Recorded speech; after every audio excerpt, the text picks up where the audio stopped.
Praise the Lord. सारा आदर सारा महिमा हमारे परमेश्वर को मिले, जिसने आपको, मुझको और इस सारे संसार को बनाया है। तो आज मैं एक दृष्टांत बताने जा रही हूँ, बीज बोने वाले का दृष्टांत। बीज बोने वाले का दृष्टांत। तो ये यीशु मसीह ने कहा बीज बोने वाले का दृष्टांत, उसमें 4 प्रकार की ज़मीन दिखाई गई है। 4 प्रकार की ज़मीन दिखाई गई है। तो एक रास्ते वाली ज़मीन है, एक पथरीली ज़मीन है, एक झाड़ी और कांटों वाली ज़मीन है और एक अच्छी भूमि है। तो ये 4 प्रकार की ज़मीन बताई गई है। तो ये 4 प्रकार की ज़मीन क्या दर्शाता है? हमारे हृदय की दशा दर्शाता है। वो हमारे हृदय की दशा दर्शाता है। दूसरा, एक बीज बोने वाला है। बीज बोने वाला इंसान है, मनुष्य का पुत्र है, जो बीज क्या करता है? बोता है। तो यीशु मसीह वो दर्शाया गया है, मनुष्य का पुत्र जो बीज बोता है, अच्छा बीज बोता है। और जो बीज है उसे परमेश्वर का वचन दर्शाया गया है। वो क्या है? बीज क्या है? परमेश्वर का वचन है। अब बीज ऐसा है कि जिसमें जान नहीं है, वो बीज ऐसा है कि मरा हुआ है। तो परमेश्वर का वचन जो है वह जैसे मरा हुआ है। वो जब हमारे पास आता है वो बीज मरा हुआ आता है। तो यहाँ यीशु मसीह कहता है एक बोने वाला बीज बोने निकला, बोते हुए कुछ मार्ग के किनारे गिरा और रौंदा गया और आकाश के पक्षियों ने उसे चुग लिया। तो जो कठिन हृदय वाले हैं, जो रास्ते जैसा उनका हृदय है, वो क्या करते हैं? वचन सुनते हैं लेकिन ग्रहण ही नहीं करते। वो ज़मीन के अंदर नहीं उतरता और क्या होता है? वो रौंदा जाता है। रौंदा इसलिए जाता है पैरों तले, क्योंकि उनको उस वचन की वैल्यू ही नहीं है कि ये क्या है। उनको उस वचन की पड़ी ही नहीं है कि ये वचन हमें क्या दे सकता है। तो वो उनको पड़ी नहीं है, तो वो पैरों तले उसे रौंद देते हैं। उनको कुछ वैल्यू नहीं करते, वो अपने जीवन में आगे चले जाते हैं। उनकी कठिन हृदय की दशा वैसी ही बनी रहती है। और पक्षी आके क्या करते हैं? आकाश के पक्षी आके चुग लेते हैं, जो कि शैतान उस वचन को चुरा लेता है, उसको ले जाता है। फिर दूसरी दशा क्या बताई है? कुछ चट्टान पर गिरा और उपजा, परंतु तरी न मिलने से सूख गया। तो कुछ पथरीली भूमि पर गिरे बीज, तो वो अंदर तो गए बीज, लेकिन नीचे हृदय के अंदर भी उनकी कठिनाई थी। ये अंदर से कठिन था हृदय उनका। तो वो लोग जड़ नहीं, उसकी बहुत ग्रीप उसकी बहुत नहीं पकड़ पाई ज़मीन के अंदर से, और वो उग निकले, बड़े हो गए। लेकिन जब सूरज उगता है, धूप आती है, तो क्या होता है? वो मुरझा जाते हैं, वो सूख जाते हैं और उसका नाश हो जाता है। तो ये बीज क्या हुआ? अंदर तो गया, लेकिन अंदर भी, हृदय के अंदर भी कठिनताएं थी बहुत सारी।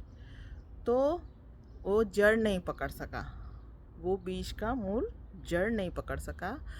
बाहर तो उग गया, लेकिन जब सूरज आया, परीक्षा आई, दुख आया, तकलीफ आई, तो क्या हुआ? जड़ न होने के कारण, वचन की गहराई को न जानने के कारण वो सूख गया और मर गया। तो ये भी निष्फल हो गया। पहला भी निष्फल हो गया, बीज डाला हुआ, ये भी निष्फल हो गया। फिर तीसरा क्या होता है? कुछ झाड़ियों के बीच में गिरा और झाड़ियों ने साथ साथ बढ़कर उसे दबा दिया। तो कुछ कांटों वाली झाड़ियों पे गिरा। जो कांटे वाली झाड़ियाँ ये दर्शाती है कि उन्हें संसार के धन का लोभ है, संसार की चिंताएं है। ये सब बातों से क्या होता है, वो बीज अंदर जाता है, उगता भी है, लेकिन झाड़ियों से घिरा होने की वजह से झाड़ियाँ क्या करती है, उसको दबा देती है। उसकी जो वृद्धि होनी होती है ना, वो रोक देती है। जब उसका वो अगर वो बढ़ेगा तो क्या होगा, वो फल लाएगा, लेकिन वो उसकी वृद्धि नहीं करता। तो इनकी दशा ऐसी है, इनकी हृदय की मनोदशा, कि ग्रहण तो कर लिया लेकिन उसी पर अटेंशन नहीं है, परमेश्वर के वचन पर ही देखना नहीं है, वो दूसरी जगह पर भी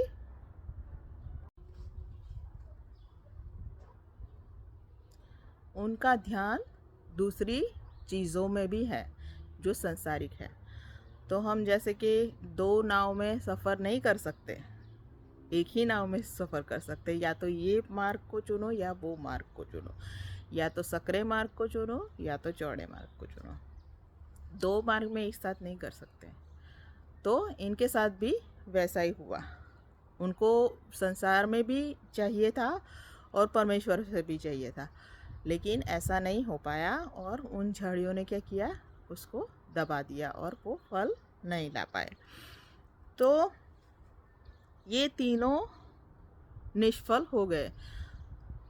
तो यीशु मसीह ये कहना चाहते हैं कि अगर आपकी हृदय की दशा ऐसी है, रास्ते जैसी है, कठिन है, पथरीली ज़मीन जैसी है, और अगर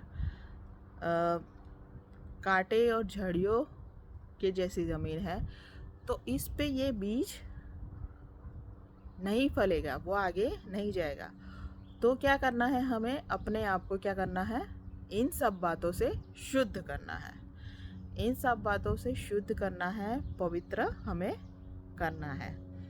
तो ही क्या करेंगे, फिर आखिर में लिखा है, कुछ अच्छी भूमि पर गिरा और उगकर 100 गुना फल लाया।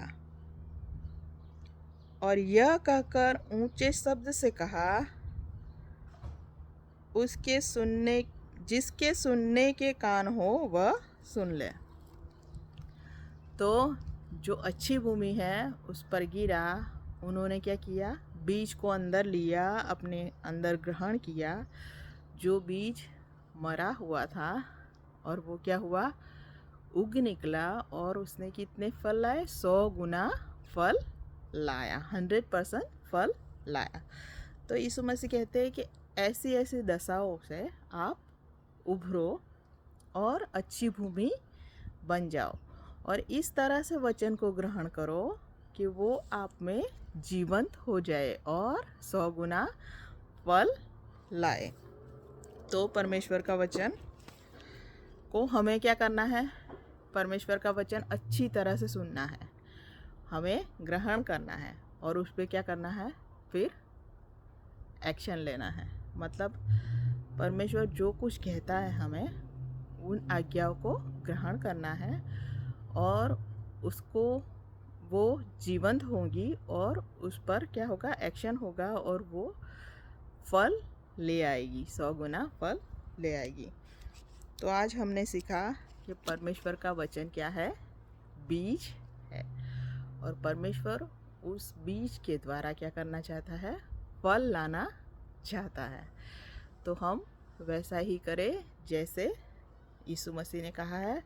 तो हमारे जीवन में अगर हमारा हृदय कठिन है, तो परमेश्वर से हम मांगे कि हमारा कठिन हृदय ले ले और हमें मांस रूपी हृदय दे, हमें अच्छा हृदय दे, कि हम परमेश्वर का वचन ग्रहण करें।